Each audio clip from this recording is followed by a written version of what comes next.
Hello friends, welcome back to our YouTube channel nest current. स्वागत है आप सभी का हमारे यूट्यूब चैनल नेस्ट करंट पर। आज है 15 फरवरी 2022 और 15 फरवरी 2022 के जो भी करंट अफेयर्स के इम्पोर्टेंट क्वेश्चंस होंगे उन सभी को मैं यहाँ डिस्कस करूँगा और सभी क्वेश्चन से रिलेटेड आपको फैक्ट भी बताता हुआ चलूँगा। आप आज की वीडियो की PDF फाइल हमारे टेलीग्राम ग्रुप से डाउनलोड कर सकते हैं। टेलीग्राम ग्रुप का लिंक आपको वीडियो के डिस्क्रिप्शन में प्रोवाइड कराया गया है। साथ ही साथ आप हमारे साथ इंस्टाग्राम और फेसबुक से भी जुड़ सकते हैं। इंस्टाग्राम और फेसबुक के लिंक भी डिस्क्रिप्शन बॉक्स में प्रोवाइड कराए गए हैं।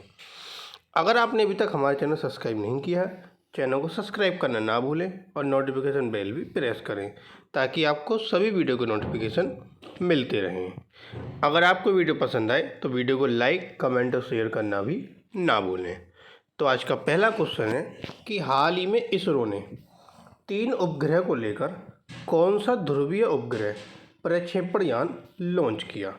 तो वो कौन सा प्रक्षेपण यान लॉन्च किया इसरो ने? वह किया PSLV-C52। Option A. ISRO Indian space research organisation इसने श्रीहरिकोटा के सतीश धवन अंतरिक्ष केंद्र से 3 उपग्रह को लेकर ध्रुवीय उपग्रह प्रक्षेपण यान PSLV-C52 लॉन्च किया। यह एक रडार इमेजिंग उपग्रह EOS-04 ले जा रहा था।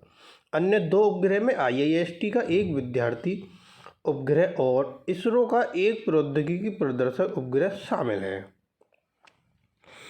इसरो के जो अध्यक्ष हैं वो कौन है? S सोमनाथ। इसरो का मुख्यालय आपका बेंगलुरु में है और इसरो की स्थापना 15 अगस्त 1969 को हुई थी, या 1969। अगला क्वेश्चन, हाल ही में जर्मनी के राष्ट्रपति के रूप में चुना गया, किसे चुना गया? तो किसे जर्मनी के राष्ट्रपति के रूप में चुना गया? तो जर्मनी के राष्ट्रपति फिर से वही बने जो पहले थे, Frank Walter Steinmeier. Option B.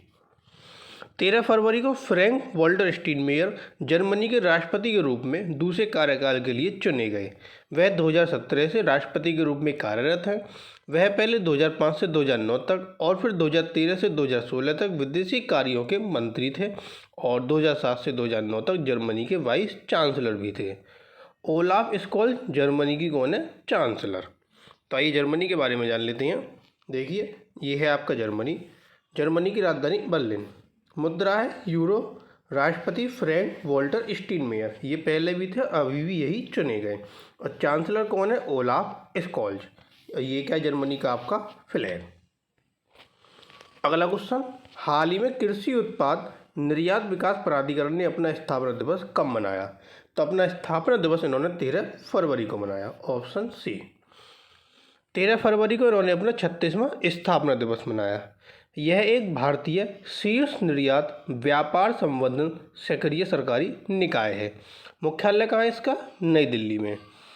ये जो आपका कृषि उत्पाद निर्यात विकास प्राधिकरण है, इसको शॉर्ट में बोलते हैं अपेडा, APEDA। इसने कृषि उत्पाद के निर्यात को 2020-21 में $20.67 बिलियन तक ले जाने में सरकार का सक्रिय रूप से समर्थन किया, जो इसके स्थापना वर्ष 1986 में $0.6 बिलियन था। अगला क्वेश्चन, स्वामी दयानंद सरस्वती की जयंती कब मनाई जाती है? स्वामी दयानंद सरस्वती की जयंती 12 फरवरी को मनाई जाती है। Option D.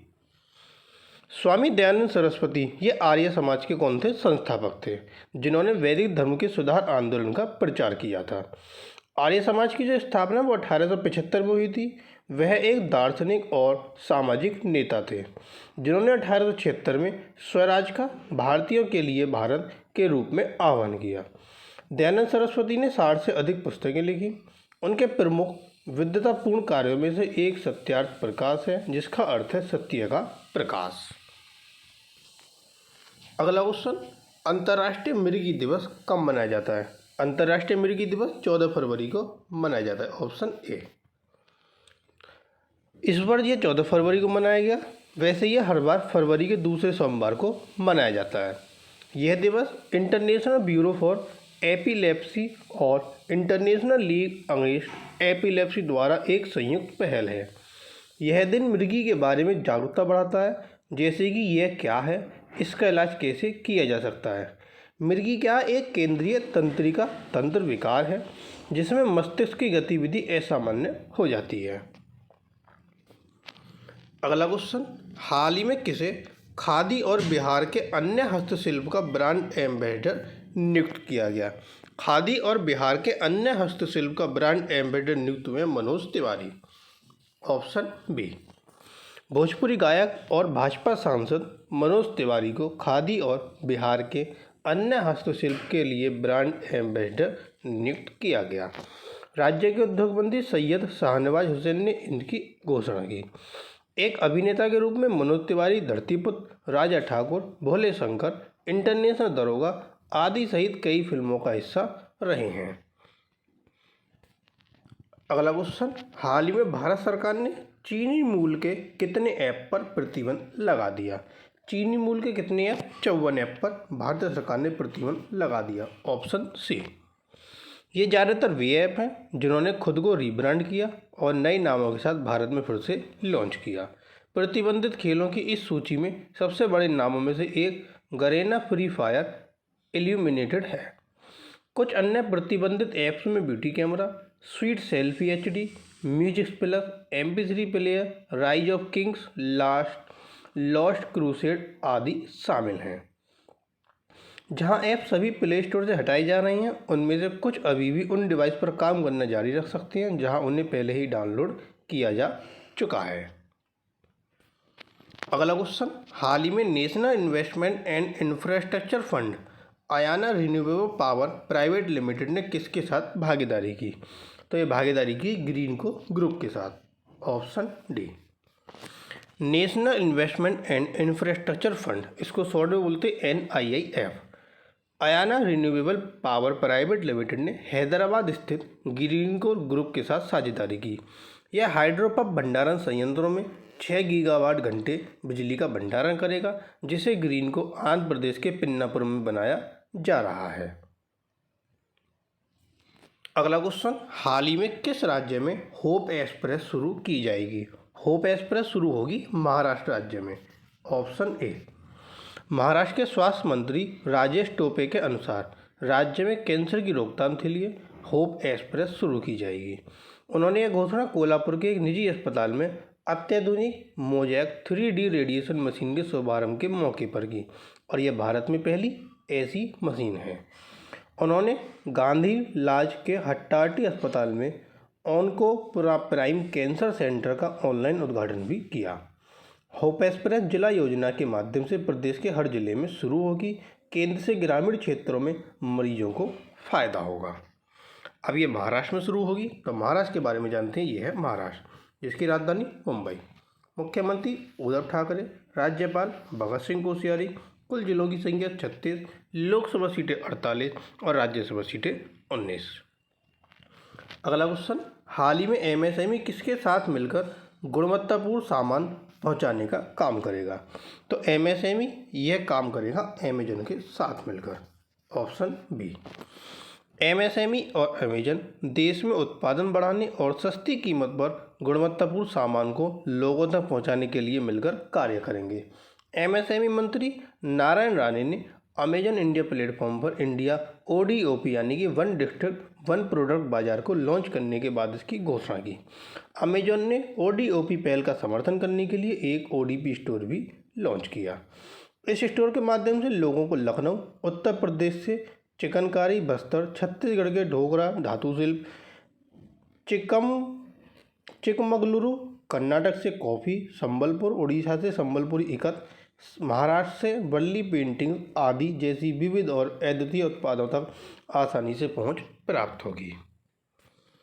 अगला क्वेश्चन, हाल ही में किसे HAL है हिंदुस्तान एरोनॉटिक्स लिमिटेड, HAL से 83 LCA तेजस M के बने विमानों के लिए कॉम्पैक्ट हीट एक्सचेंजर सेट की आपूर्ति का ऑर्डर मिला। तो ये ऑर्डर किसे मिला? भारत हेवी इलेक्ट्रिकल्स लिमिटेड यानी कि BHEL भेल। Option C. भेल को HAL से 83 LCA तेजस M के 1 विमानों के लिए कॉम्पैक्ट हीट एक्सचेंजर सेट की आपूर्ति का ऑर्डर मिला। विशाखापट्टनम में भेल का heavy plates and vessels plant 1996 से HAL और LCA तेजस के लिए हीट एक्सचेंजर्स का एकमात्र आपूर्तिकर्ता है। यह वर्तमान में लिक्विड कूलिंग सिस्टम के विकास के लिए DRDO के साथ भी कार्य कर रहा है। अगला क्वेश्चन, हाल ही में कौन भारत में 100% प्लास्टिक वेस्ट न्यूट्रल कंपनी बन गई? तो वह कौन सी कंपनी बन गई? वह बन गई आपकी डाबर। Option D. आयुर्वेद उत्पाद निर्माता डाबर भारत में 100% प्लास्टिक वेस्ट न्यूट्रल कंपनी बन गई। डाबर इस उपलब्धि को हासिल करने वाली पहली भारतीय उपभोक्ता वस्तु कंपनी बन गई। डाबर ने 2021-22 वित्तीय वर्ष में पूरे भारत में लगभग 27,000 metric tonne post consumer plastic कचरे का संग्रह, प्रसंस्करण और पुनर्चक्रण किया। इसकी प्लास्टिक कचरा प्रबंधन पहल 2017-18 में शुरू की गई थी। तो ये थे आपके आज की करंट अफेयर्स के इम्पोर्टेंट क्वेश्चन। अब आता है क्वेश्चन ऑफ द टुडे। हाल ही में किसने अपने उत्पादों के वितरण के लिए बीमा एग्रीगेटर policybazaar.com के साथ करार किया? तो यह करार किसके साथ किया गया? तो 4 ऑप्शन आपको यहाँ दिए गए हैं, एक आंसर आपको कमेंट बॉक्स में देना है। और जो कल क्वेश्चन पूछा था कि हाल ही में भारत ने देश के पहले कोविड-19 प्रकोप का प्रबंधन करने के लिए किस देश को चिकित्सा आपूर्ति की खेप भेजी? तो ये चिकित्सा आपूर्ति की खेप भेजी गई थी किरीबाती को, यानी कि ऑप्शन बी। तो ये थे आपके आज की करंट अफेयर्स के इम्पोर्टेंट क्वेश्चन। अगर आपको वीडियो पसंद आए, वीडियो को लाइक, कमेंट और शेयर करना ना भूलें। साथ ही साथ चैनल को सब्सक्राइब कर नोटिफिकेशन बेल जरूर प्रेस करें ताकि आपको सभी वीडियो के नोटिफिकेशन मिलते रहें। Thank you.